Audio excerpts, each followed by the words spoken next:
Good evening, Bulls fans. It is Monday, not Sunday night, but it is 10 p.m. I'm Matt Gritzmacher, as always, every week for UBBullrun.com. End of the weekend, time to talk UB's Olympic sports. We've been saying for a few weeks now that year's really winding down. We're down to just a handful of teams left, just two tennis teams, two diamond sports, each side of track and field and rowing, and that's all we've got left for the year. We'll keep doing these as long as there's someone active. Last year, that was John Jones in the NCAA Outdoor Track and Field Championships. That was the last we saw this year. I don't know if we're going to get someone there, but we're getting really close to kind of the wrap-up of the 2015-2016 year. So much so that both tennis teams have wrapped up their regular season. We're going to talk about that. Baseball and softball both had pretty critical series for seeding-wise. I don't think either team is realistically a threat to do damage in their conference tournaments that we need to be too concerned about, but it would have been nice to see most best we could get out of these series. Track and field keeps plugging away. Last 2 years, if we've learned anything, it's that track and field was pretty full weekend, all things considered, to talk about. I once again am without John McWhinney. Once exams wrap up, we'll have him back. Once he gets his diploma and doesn't have to go to classes anymore, we'll really have him back, which will be nice. I'm going to try and screen share today instead of just thinking about what my face looks like on the screen all the time. So we're just going to screen share. First thing, I think the highlight, really the biggest topic to talk about from this past week is men's tennis. Just like last year, men's tennis has really struggled in the regular season, even with an upperclassmen team, some experience, and some are really the best guys in the conference. This year, they finished a little more strongly than they did last year with consecutive wins. Last week we talked about a really important win against Northern Illinois that put the Bulls in position to control their own destiny in the regular season finale against Binghamton. As you see from the headline on the screen, they did win over Binghamton in a 5. Interesting. As you can see here, UB took the doubles points without too much issue. They finished first at third doubles and then finished up at second and first in that order, had the opening point. And then the first match to finish in singles was the Mark Romich at 3, and they were up 2-0. But at that time, it really didn't actually look that good for UB against Binghamton because Pablo Alvarez at number 2 was the only other guy to win his first set. And so at the time that Mark Romich had gotten to 2-0, UB did 2-0, UB really looked like they could lose 4 of the remaining 5 sets pretty easily. You'll notice here that Sergio moved all the way up to first singles. It was his first match at first singles this year, and I'm pretty sure the first match of his career at first singles. Dropped that first set 0-6. Really, really tough break, and he ended up bouncing back, as you can see. There's really 3 distinct phases of this match. UB had that early 2-0 lead. Looked really crummy for UB in the middle, but they still held the lead, and they got it to 3-2. And then Ethan Nittolo, who I talked earlier this month, I should say, Ethan Nittolo, wherever he's been in the lineup, anywhere from 2 to 5, has really just had some hard luck matches this year. He's gone to third sets a lot. In as much as a third set is part of a regular match, it always, to me, feels a little bit more like a coin flip. And Nittolo has been on the tough side of a couple coin flips. This time, he was on the right side with a comeback win. He dropped his first set, and in the third set, won 6-3, and that was the clinching match that gave UB the win over Binghamton, their second of the year, and at least third straight. I think they lost to Binghamton the regular season last year, but third straight, and really iced UB into the tournament. And then it was nice, last match of the day, Sergio finished out that very strong comeback victory after that 0-6 first set. A lot of good things in these results. Obviously, sweeping the doubles point. You only need to win 2 to get the point, but real solid anyway. Those 3 pairings have been pretty set, other than when Tony Miller was injured mid-season and Noah Heidu Anderson stepped in. Those are 3 pairings, 6 guys who have quite a bit of a continuity there. In the singles matches, that's what we expected to see all year, was a very strong 1-2-3 at the top of the lineup, and then another point from the second half of the lineup. Now, I expected the 1-2-3 to be Alvarez, Romich, and Nittolo, and the bottom half to be Meta and Alvarillo and Sergio down there. But however the points come is how the points come. this was not just a 4-3 match as it really looked like it was going to be, but it was a 5-2 match. And if you don't really pay attention to where we were following Twitter and how things looked midway through it, it's a really strong win from UB. Strong comeback win, 2 very strong sets to finish from Sergio. Pablo could have won this in straight sets, and he wasn't challenged all that much, 6-3. In the third set, Hromic won in straight sets. Meta, even though he dropped in 2, he was narrowly just missed winning his first, and 6-4 is only one break against in the second set. Nittolo had to come from behind. And Tony Miller could have won that first set at 5-7. He was just one break away there from forcing a tiebreaker. So real solid outing there against a Binghamton team that hadn't lost in 5 straight matches. They were double check here. They were coming into that match, they were 3-2, but they had won 5 straight after dropping their first 2 in MAC play. What this did, as you can see, is this match happened before other matches finished out, but we knew at the time that UB clinched a spot in the MAC tournament. And how it's shaken out now is a 3-way tie with Binghamton and Ball State for basically the 2 through 4 spots. And the number 5 seed, in this case, Northern Illinois, doesn't get in. The tournament is just a 4-team tournament. Last year, of course, UB pulled an upset from the 4 seed to advance to the MAC final. They've done that before. They've pulled upsets in Nails Nichols' career. They've had multiple times. I think they've now made 5 finals appearances in his career, might be 4. I think only one of them didn't involve 2 straight upsets. Or one upset to get there, and then last year's the first time they won and pulled a second upset. But this is a team and a program that just seems to have a knack for really coming into the tournament strong. So they're in. We know that. If tennis follows all the other sports, and literally all the other sports where it's relevant, soccer, volleyball, basketball, men's and women's, I'm pretty sure softball and baseball, I'm not 100% sure. You've got a 3-way tie here, and the first thing that shakes out should be the cumulative head-to-head record, in which UB's second win over Binghamton comes so significantly into play. UB is 2-0 against Binghamton, 0-1 against Ball State. Binghamton, of course, is 0-2 against Buffalo, and they're 1-0 against Ball State. So Ball State's 1-1 collectively, Buffalo's 2-1, and Binghamton's 1-2. That, in all other sports, is the primary tiebreaker head-to-head, and that would put Buffalo as the 2nd seed, Ball State is the 3rd, and Binghamton is the 4th. That's what I expected and what I wrote up before. And before their Binghamton match, or right after the Binghamton match. And that's honestly what I'm still expecting, because that's the rules as I know it.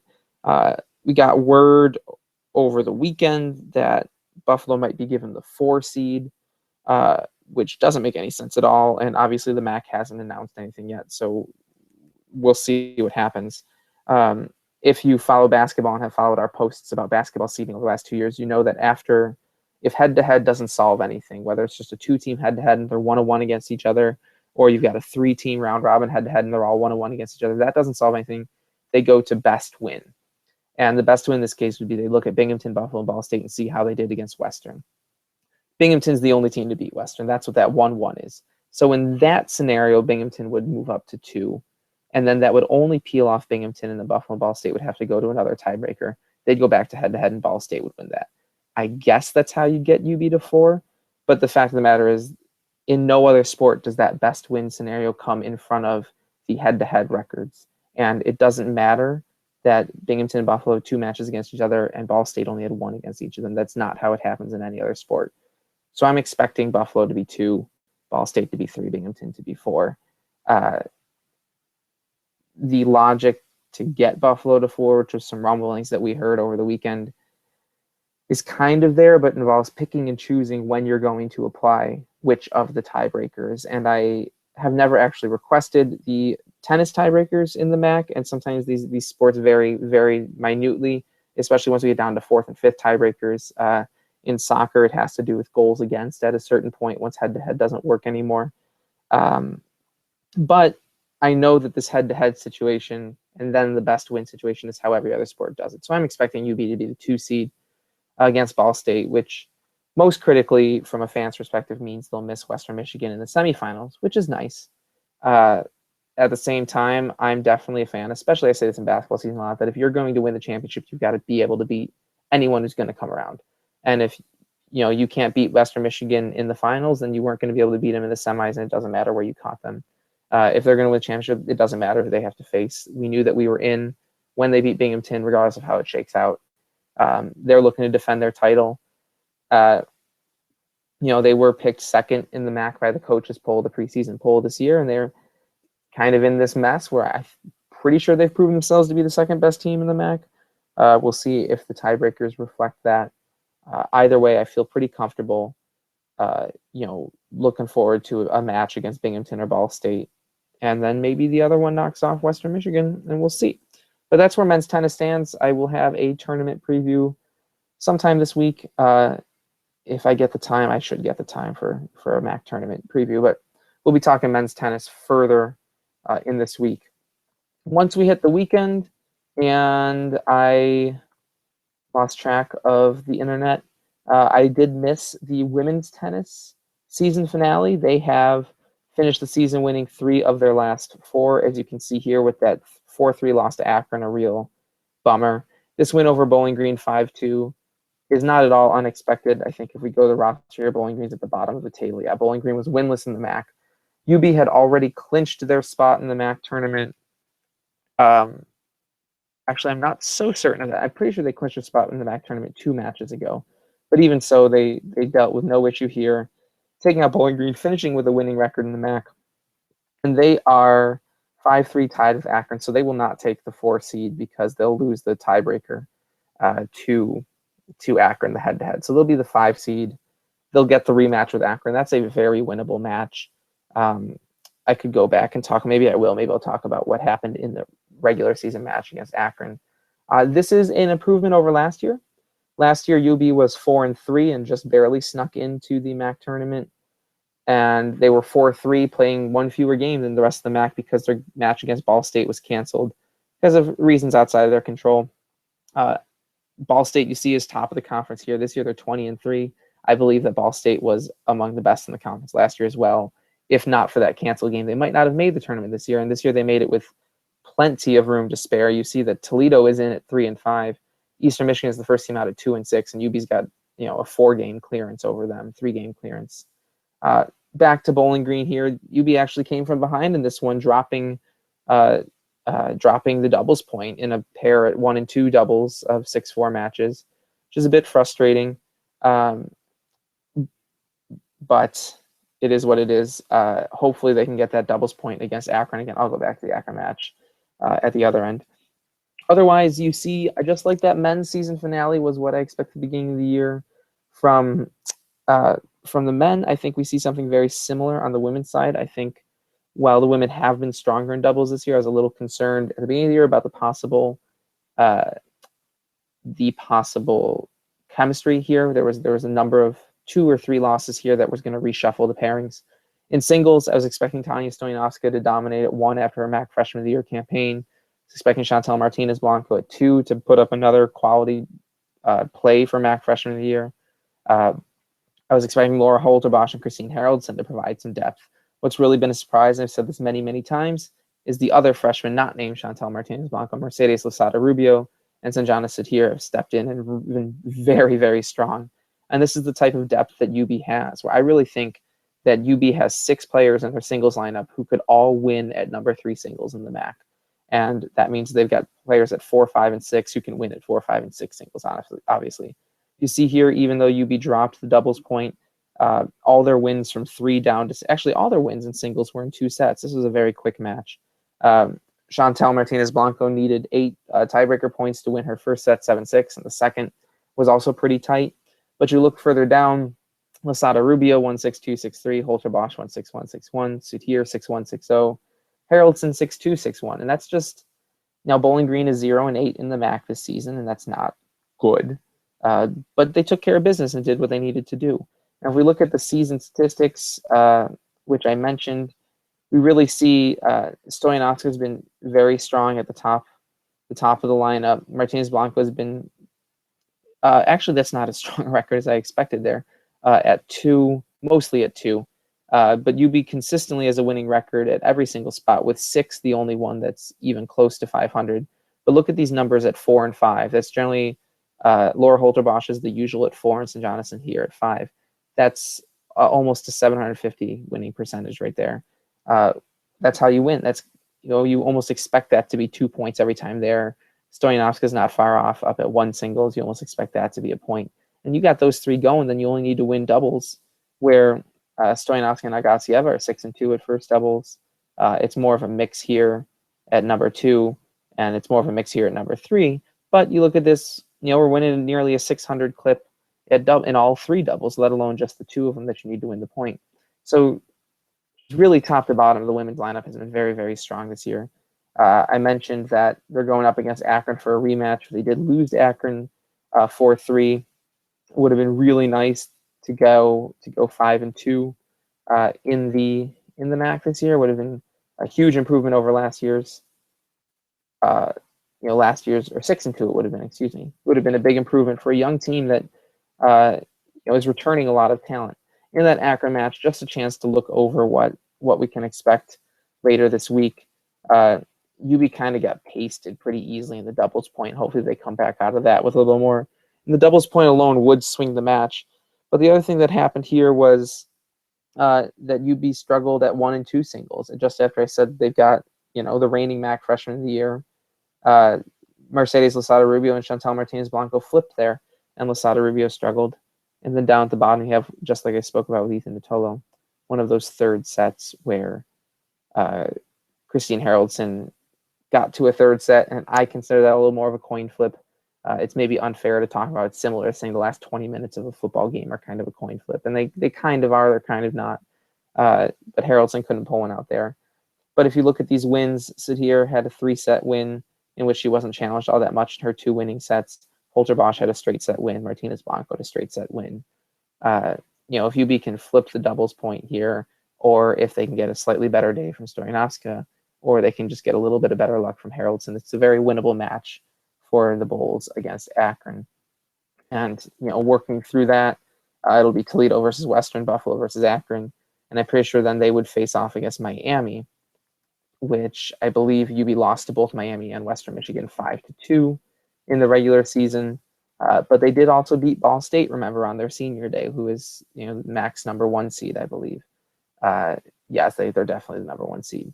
So there's a chance for women's tennis to make some noise here. I will also have a preview of that in addition to the men's later this week. Definitely strong. Excited to see both of those 2 teams finish the season on a high note. The women in particular have made a big improvement. The men made it through the season with a stronger resume than they did last year, and we know what happened last year. They continue to be very strong experience-wise. They've got the guys to do it, and like I said, they just seem to have this knack for just pulling out very strong showings in the MAC tournament, regardless of where they're seated. Nails Nickel just gets his team to the final, and last year was the first time they broke through, but he gets his team to the final.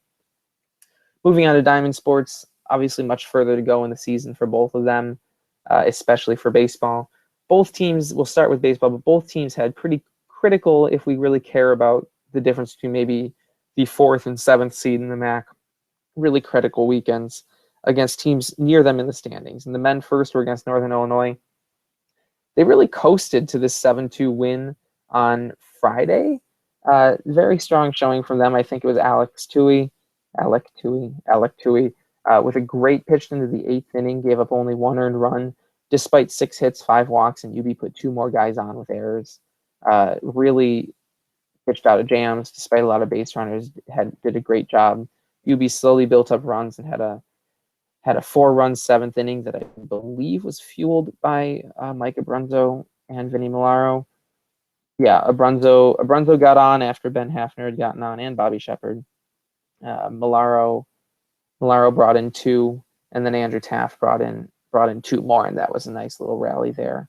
All with 2 outs too. Brian Dudek and Eddie Edwards both got out to start the inning. So that's those sort of 2-out rallies, especially late in the game, are how you win, essentially. The Saturday and Sunday game did not go as well for UB. 9-2 loss to Northern on Saturday, 17-7, in a real struggle for every pitcher on Sunday. In this 9-2 game, you look and see Bobby Shepard continues to rake at the top of the order, but UB didn't really get anything else from around him. Charlie Sobraski gave up 7 runs in 7 innings. It just sometimes things go against you. Meanwhile, UB ran into Northern Illinois' pitcher, went 8 innings with only 8 hits, 2 runs, which is tough to overcome at the college level. And then yesterday's game, 17-7. You see here, UB fell into an 11-0 hole before they even got going. Finally scored 4 runs in the 8th and gave up 6 more. They were just absolutely never in that one. As you'd expect when you do get 7 runs, somebody had to have a good day. That was Brunzo and Milaro. Milaro had the bases clearing double, it looks like. And that's what you get. The pitcher in that one, probably pretty gassed by the end of the weekend. Yeah, Sean Dubin, 7 runs. The first 7 runs in 2 innings. Brandon Mumau came in and gave up 3 more. Nobody got out of that as unscathed. And when you see Ben Hartz and Ben Vega in there, they're just not guys who we see a lot of this year. And so a tough weekend for the men, especially for Northern Illinois. That was a winnable series. You're looking further ahead. They still got a number of out of conference games. They've still got a whole nother month in their season. But that was a shot. If I can pull up the baseball pretty quickly enough. Let's see. Baseball standings. UB's now 5-10. Northern Illinois was 9-6. So UB was 4-8 coming into this, and Northern Illinois was 7-5. There was a chance to maybe hit above their station a little bit and get that win. Even though they're 5-10, they've still got a shot. If you look, they've got definitely an upcoming series, I think, to finish the season against Bowling Green, and I don't think they see Ohio between now and then. But if they outperform those 2 teams, they could move up to the top half of the East Division, or third in the East Division. They're not that far out of it there, and they're not exactly the bottom of the MAC, even if you look to the West Division either. There's only 4 teams who are more than 1 game ahead of them in the conference, and so they've got a chance to continue to do good things there. Softball, even more so than baseball, came against a team that was around them in the standings in Kent State. I believe they were tied coming into this series, and softball got swept. I'll tell you that now. Please let that be the path. Yes, okay. Softball got swept. Kent State and Buffalo were both 8-6 coming into this weekend, and really Buffalo let Kent State run away and get up to the top of the MAC, and Buffalo falls back down. Much like the men, the first game was all right to pretty good, and then the 2 Saturday games were less good. This first game was 3-2. I think it's the 4th game UB's lost in walk-off fashion this year. I speak a lot about the storylines of last year and how even though softball isn't winning very much, they're winning a little more than last year. They're not winning a ton. All the things that went poorly last year are clearly improving. The defense is so much better. The pitching, while not substantially better, is more consistent, and the highs are a little higher and the lows are less low. The hitting, there are more rallies. There's more reliable hitters in the lineup than just Alexis Curtis last year. There's parts of the lineup that can string hits together, and the team is slightly less prone to kind of let a snowball become an avalanche. At times that still happens, though, especially late in the game. Here in a tight 2-1 game, it didn't take much for UB to lose it in the bottom of the 7th. I believe it was. They're not going to give me first names. I knew this before. I didn't look it up. But basically, UB pitched into the 7th. Just needed to hold for a run. And, Kent played a little bit of small ball to get the tying run to second. And then had a walk-off double to bring it in. Their only run prior to that had been a solo home run. They hadn't really had all that many base runners threatening. In this one, I think the 2 big stories are offensively, the 2 runs came from a couple hits from Savannah Norcio, who is threatening the UB record books for batting average, walks, and doubles this year. She's, I think, up above 400 in on-base percentage. And Katie Weimer hitting at the 3 spot, a freshman 2 more RBIs here brings her up to 42 on the season, which is just one short of Brianne Nasty's school record for single season RBIs. And Weimer's a freshman. I think to break into the top 5 of the UB books, you need 67. Weimer's 2/3 the way there, just a quarter into her career. She's having just a tremendous year, and a big part of that is Savannah Norcio and her 400 on base percentage. Leandra Drew's on base percentage is up at like 395. For much of the season, Ashton Ehrenhart was hitting up in that 2 spot, and she's also up in the high 300s for on base. Just UB's got, this is what I'm talking about. Last year, they didn't have 3 people who could consistently produce offensively, let alone being able to put all 3 of them in a row and really reap the benefits every time through the order. Charlotte Miller had a great game, really, until that last inning. 3 earned runs in just under 7 innings pitched. I've been frustrated at times this season, whether I've said it or not, at kind of the tendency for a pitcher to go 6 innings and then come out for 1 inning. At times that's burned us. Here, hindsight is 2020, and Miller was certainly dealing, but she did end up throwing 101 pitches. This was a time where maybe bringing in Leigh Smith in the 7th would have worked. Unfortunately for the Bulls, unfortunately for Weimer and her pursuit of the record, the 2 Saturday games went very poorly. In the first one, UB was mercied in the minimum amount, getting just 2 hits against Kent's pitcher and losing 8-0. As I think it was Miller again. Yeah, Miller again gave up a bunch of runs. Only 3 of them earned. I talked about how the errors aren't as bad this year, but there was only 1 this game. It was pretty crucial. UB only gets 2 hits and 1 walk. You're not going to expect much there. And then in the second game, it was closer. It was 4-1, but UB was playing from behind pretty much the entire game. Leigh Smith got the start there and pitched well. 5 hits is not bad over 6 innings. Gave up only 3 earned runs, 4 runs. But again, the offense really struggled. I should actually check and see. Hayes in the first game. Okay, so different pitchers in the 2 games. Here, Cottrell Robertson had the RBI. She's been hitting behind Weimer all year. She's behind North and Weimer are doing. Just really Saturday, a pair of lackluster games from the women, and that happens. That's happened a couple times this year, more often early in the season, where the first game of the weekend was strong or had promise, and then the second 2 weren't so good. UB does have a midweek series this week, a doubleheader on Wednesday against Binghamton. Then they travel to Ohio Friday and Saturday. Savannah Jo Dorsey is still at Ohio. It's very, very frustrating that we still have to deal with her, and she's probably the best pitcher in the MAC, if you ask me, even though Ohio's middle of the conference, you see here. But in Ohio, that's another chance for UB to make some noise and get some wins in conference, just like Kent was coming into this weekend. Kent and UB were tied, but they're only a game apart from Ohio, just like the men are just a game apart from a number of people. And just like the men, the women are really in not too bad shape in the conference. They're not quite in the top half at 1, 2, 3, 4, 5, 6. 6 teams are clearly ahead of them. I don't remember if we've even seen Eastern Michigan yet, or if we will see them. I don't think we will, no. And we have not seen them. So we don't have any tiebreaker to go against Eastern Michigan. But UB can get some wins against Ohio, maybe get some wins in their last series or 2, and they could move up in the top half of the MAC, which is not a bad place to be after last year, and is a pretty quick rebuild with an entirely different team from the offensive juggernaut that won the MAC East in Trina Peel's first year. So this weekend against Ohio is a big deal.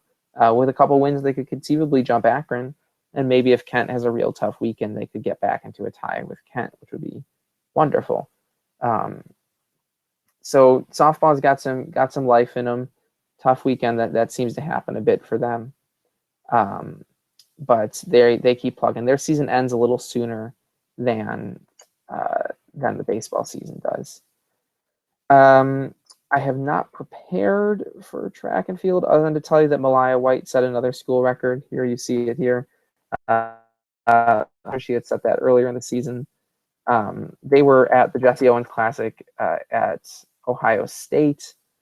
I didn't prepare for track and field. What do we see here? Austin Price and Keishawn Cathy in the triple jump. That's not a surprise. Austin Ashby in the long jump. That's not a surprise. Really not too much there. I wonder if the previous day has a separate recap from Phil. We're seeing this a lot in track and field this year. I think, as I said a couple of times, Oh, yep, that's right. It was 2. I forgot there was another. I'm so sorry, Amy Shaw. We also had a school record on Friday, and the first day of the Invitational. Amy Shaw broke the 5,000 meter school record by several seconds, almost 20. It says there. Shaw is someone who I've been praising all year because last year, about at the switch between indoor and outdoor season, she really came on. It was consistently UB's top runner in these longer races and went from finishing second and third and really catching my eye into a very strong cross country season in the fall. And she's been tremendous this year, both indoors and outdoors. And it's just been a wonderful year for her. And she seems to be rounding into one of UB's absolute top runners and not just a pleasant surprise. Here, she's now a school record holder, really strong there. I've talked a couple times, and this is what I was saying before I remembered that Shaw had set this record. Talked a couple times about this year who's sitting out in outdoor season. It's a number of the bigger names on both the men's and especially the men's side. And so we're seeing a lot this year of, it's encouraging just given the events and the invitationals that we're at to see top 5 finishes from a lot of different folks. And so that's what we've got here. Definitely the stories are Amy Shaw and Malaya White. I think that brings us up to, actually, Phil's probably got it updated. I'll look in a minute here. Just about done for the MAC, or for the track and field season as well. This coming weekend is both the famous Penn relays. I'm hoping that someone like John Jones, who's preparing for the Olympic trials, will throw here. I'm hoping that some of the guys who are sitting out will be able to garner open entrance here. We might see Brian Crimmins and Tyler Sheving. That's just a guess. If I'm totally wrong, I'm totally wrong. That's this weekend. UB's also hosting a meet of their own on Saturday. It is very rare that they get to host a meet at UB Stadium. So it'd be really nice to see. I believe that they are doing something for the bone marrow transplant registry or leukemia and lymphoma society or something like that. I bet I could find that out pretty quickly. I apologize. I should have prepared more this weekend than I have. Loads I can scroll. Yeah, they're registering with Be the Match, which I believe is a bone marrow registry organization. Once I get it to load.